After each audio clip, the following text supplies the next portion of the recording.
ಕಾವೇರಿ ಜಲಾನಯನ ಪ್ರದೇಶದಲ್ಲೂ ಕೂಡ ಮಳೆ ಮುಂದುವರೆದಿದೆ. ಕೆಆರ್ಎಸ್ ಡ್ಯಾಂಗೆ ಹರಿದು ಬರ್ತಾ ಇದೆ ಭಾರೀ ಪ್ರಮಾಣದ ನೀರು. ಕೆಆರ್ಎಸ್ ಅಣೆಕಟ್ಟೆ ಭರ್ತಿಗೆ ಕೇವಲ 4 ಅಡಿಯಷ್ಟೇ ಬಾಕಿ ಇದೆ. 45 ವರ್ಷಗಳ ಬಳಿಕ ದಾಖಲೆ ಬರೆಯೋದಕ್ಕೆ ಸಜ್ಜಾಗಿದೆ ಕೆಆರ್ಎಸ್.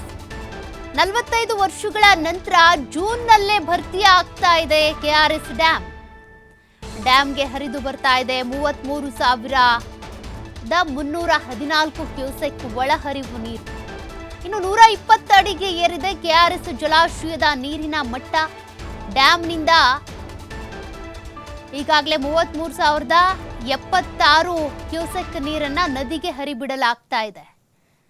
ನೋಡಿ, ಕೆಆರ್ಎಸ್ ಡ್ಯಾಂ ಅಂತ ಬಂದಾಗ ಜುಲೈ ಸಂದರ್ಭದಲ್ಲಿ ಭರ್ತಿ ಆಗೋದು ಸಹಜ, ಆದರೆ ಜೂನ್ನಲ್ಲೇ ಭರ್ತಿ ಆಗುವಂಥ ಸಾಧ್ಯತೆ ಇದೆ. ಹೀಗಾಗಿ 45 ವರ್ಷಗಳ ಬಳಿಕ ಆ ದಾಖಲೆಯನ್ನ ಮುರಿಯುವಂಥ ಸಾಧ್ಯತೆ ಕಾಣಿಸ್ತಾ ಇದೆ.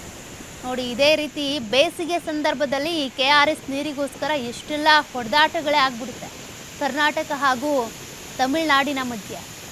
ಆದರೆ ಈಗ ನೋಡಿ, ಯಥೇಚ್ಛವಾಗಿ ನೀರು ಬರ್ತಾ ಇದೆ.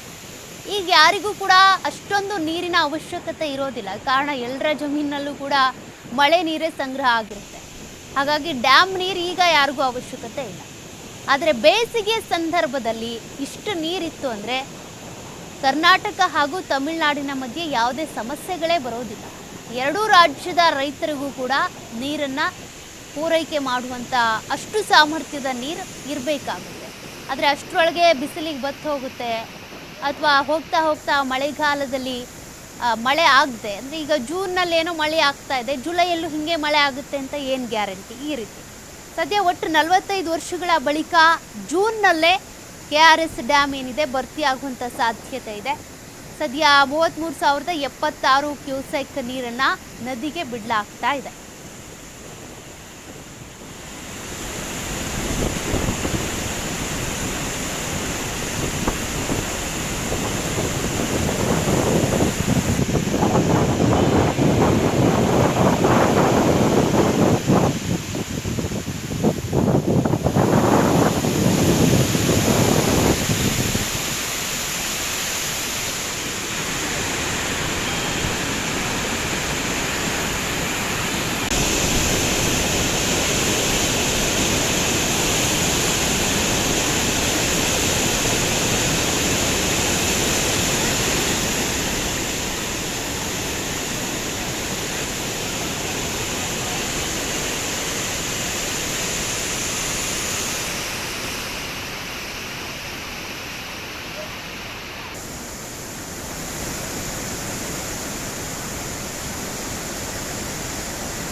ಡ್ಯಾಂ ಸುರಕ್ಷತೆಗಾಗಿ ಕಾವೇರಿ ನದಿಗೆ ನೀರು ಬಿಡುಗಡೆ ಮಾಡ್ತಾ ಇದ್ದಾರೆ. 23 ಗೇಟ್ ಮೂಲಕ 33,000 ಕ್ಯೂಸೆಕ್ ನೀರು ಬಿಡುಗಡೆ ಮುಂದಾಗಿರೋದು.